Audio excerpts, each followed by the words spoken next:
Elizabeth Miller and Barry Amundson, both from the September 11 Families for Peaceful Tomorrows, wrote an op-ed piece at the Daily News today entitled Justice for 9/11 Families at Last. It's time to finally resolve the Gitmo's case. For family members of 9/11 victims like us, a resolution to the 9/11 case at Guantanamo Bay seems like a distant horizon that can never be reached. More than 2 decades after our loved ones were killed, the case against 5 men accused of planning and supporting the attacks is no closer to resolution, with a broken extrajudicial military system hopelessly deadlocked and tainted by torture. A year ago, the two of us were at the Guantanamo Bay Naval Base, where we expected to observe a pretrial hearing. Now, in their 11th year, of the 5 men accused of planning and supporting the 9/11 attacks, Barry, whose younger brother, an Army specialist, died in the Pentagon, was a founding member of September 11th Families for Peaceful Tomorrows in 2002. Elizabeth, whose father, a firefighter, died at Ground Zero, joined Peaceful Tomorrows in 2020. We never witnessed a moment of courtroom deliberation. Instead, at the end of the week, we learned of a stunning development in the 9/11 case. The prosecution had initiated negotiations with the defense for plea agreements. If the defendants would plead guilty, the government would no longer seek the death penalty. A year later, these negotiations have stalled. Like other members of Peaceful Tomorrows, we believe that plea agreements represent the best and perhaps only path to ending the 9/11 case and securing some semblance of justice. The Biden administration must urgently move them forward and bring the military commission system to a close. September 11th Families for Peaceful Tomorrows is a 9/11 family organization founded in 2002 to support nonviolent responses to the attack that breaks the cycles of violence produced by war and terrorism. Part of the organization's mission is to bring those responsible for the September 11th attacks to justice in accordance with the principles of international law. We are the only 9/11 family organization with non-government organization status to send observers to the Guantanamo proceedings. When we met for the first time to head for Guantanamo, we talked about our experiences and hopes were similar, even though we represent different generations of Peaceful Tomorrow's members. New 9/11 family members have come of age and joined our organization, dedicated to seeking justice for the loss of our loved ones while also supporting the rule of law and advocating for accountability for torture. Our members have a long history of attending pretrial hearings, observing years of seemingly endless legal disputes over discovery, overclassification, and issues of torture instead of hearing evidence against the defendants. Recognizing a change was needed, we started advocating for plea deals in 2017. Our frustration turned to excitement when the prosecution informed us and other victim family members that they initiated plea discussions with the defense. In addition to ending the case, securing guilty pleas could finally allow 9/11 families to learn more about the details of the attack and its planning. Since March 2022, the prosecution and defense teams have assured us that they are working diligently on the terms of the plea agreements. In recent months, the proposal has gained momentum from across the political spectrum, including a former top U.S. government lawyer in the George W. Bush administration, who also lost his wife on 9/11. However, there are certain policy principles that the prosecutions do not have the authority to decide on their own. Instead, the decisions, likely regarding conditions of confinement, have been outsourced to unaccountable governmental agencies like the Department of Defense. These decisions require a complex interagency review, and while lawyers in the Defense Department are coordinating this review, it is unclear just who is included. The prosecution previously noted that there might be decisions made in advance of the scheduled January 2023 hearings. That time has come and gone, and still we have seen no progress or answers about these policy principles. Many family members wonder if we will ever see judicial finality in our lifetime. Some family members have already passed and never will.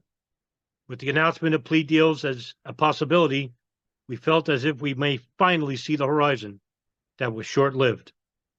It has been over a year since the announcement was made and these policy principles were sent to the Department of Defense. The horizon is again becoming distant as we wait for President Biden's attention. As a brother and a daughter of those killed on 9/11, we are forced to wonder, will judicial finality ever come, or will it be left to our children's children? Miller is a daughter of firefighter Douglas C. Miller, and she is also the project director of 9/11 Families for Peaceful Tomorrows. Barry Amundson is the brother of U.S. Army Specialist Craig Amundson and was a founding member of the 9/11 Families for Peaceful Tomorrows. And I'd like to add my own thoughts on this. I've interviewed Mark Fallon, a former lawyer, also a 9/11 advocate, author. I've interviewed Ken Williams, a former FBI agent out of Phoenix who wrote the infamous Phoenix memo. And I've interviewed Brian McGlinchey, the founder of the 28pages.org site.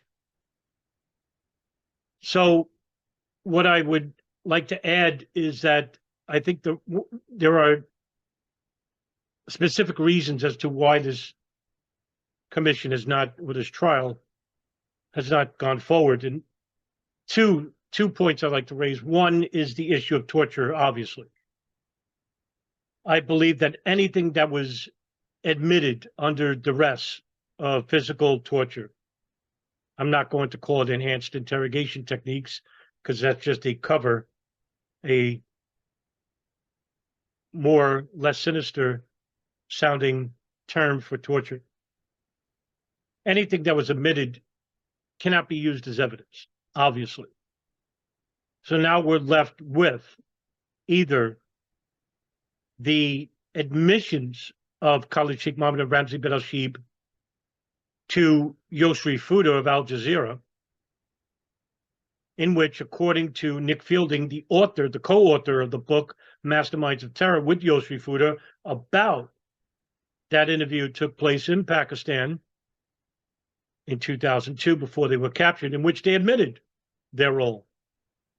Would this not be, if this video exists, and according to Nick Fielding, it does, would this not be evidence of their guilt? Also, the phone calls of Osama bin Laden's Inmarsat satellite phone, in which he held from 1992 to 1998. After 98, he didn't use a satellite phone anymore. What was said on those phones? Could those be retrieved by NSA analysts at the Signals Intelligence Directorate? What about the phone calls made from the Al-Qaeda communications hub in Yemen? The NSA began monitoring the phone calls of this house to Al-Qaeda operatives around the world from 1996 to 2002. What was said on those phones? I think it's high time that somebody, and I believe I'm one of the first people to bring about the idea of filing a Freedom of Information request regarding the transcripts of those phone calls. If they were talking about operations, it would be on those phones. What was said on those phones anyway, regardless. Two, now also, let me go back to the first point, because even if they admitted to everything after torture and they were telling the truth, we wouldn't know, because you would admit anything under torture. And I wonder if the CIA knew this going in. One thing that the CIA does well is leave anyone outside the agency in a state of paralysis, where everything can be believed and nothing can be known. And because when you have information, knowledge, we can act on it. We can make a decision. We could bring evidence to court. We could find innocence and guilt in a defendant. But you cannot bring belief in a courtroom. So this leads us into a state of paralysis, if you will, where we cannot act and we are left to our own desires and fantasies and conspiracies. And that's where we've been with incidents like JFK, the 1993 World Trade Center bombing, the Oklahoma City bombing, and the 9/11 attacks. Because the government is controlling much of this narrative, because they are holding information which could show innocence or guilt on defendants. And it also could show a wider conspiracy. Second point is, of course, the lack of participation in the one entity that we need full disclosure from, and that is the federal government. Agencies that are affiliated with the government, like the Central Intelligence Agency, the National Security Agency, the Defense Intelligence Agency, operations like Able Danger, the CIA's Bin Laden unit, the Bin Laden issue station, counterterrorism station. We need all of the declassified material and the classified material declassified. To hell with state secrets. We are now 22 years past 9/11, and we need full disclosure, full unfiltered disclosure to help with people like David Nevin, who is representing Khalid Sheikh Mohammed, and the other defense teams who are representing the other four: Ramzi bin al-Shibh, Omar al-Baluchi, Mustafa al-Hassawi, and Tawfiq bin Attash, also known as Khalad. People like Elizabeth Miller and Barry Amundson and the countless others who are represented by Motley Rice and Kreenler need the government to finally tell them the truth. So if you did have a document saying on such and such a day, Khalid Sheikh Mohammed said he was responsible for 9/11, at the minute, if he had been waterboarded for 4 days before that statement was made, are you able to discover that? Well, no. We simply have fairly vague summary statements of what our clients are supposed to have said, but none of the atmospheric detail that surrounds them making those statements. And so you know that if we had some time with you on a waterboard, we could probably, before very long, get you to admit that you were the mastermind of 9/11. It is the independent duty of the defense to conduct its own thorough investigation. And if the defense does not do that, they are not being ethical. And what would you say to people, as many people have said, you're against the death penalty, you're against trial like this by military commission, so you're just dragging this out as long as you possibly can? That's absolutely incorrect.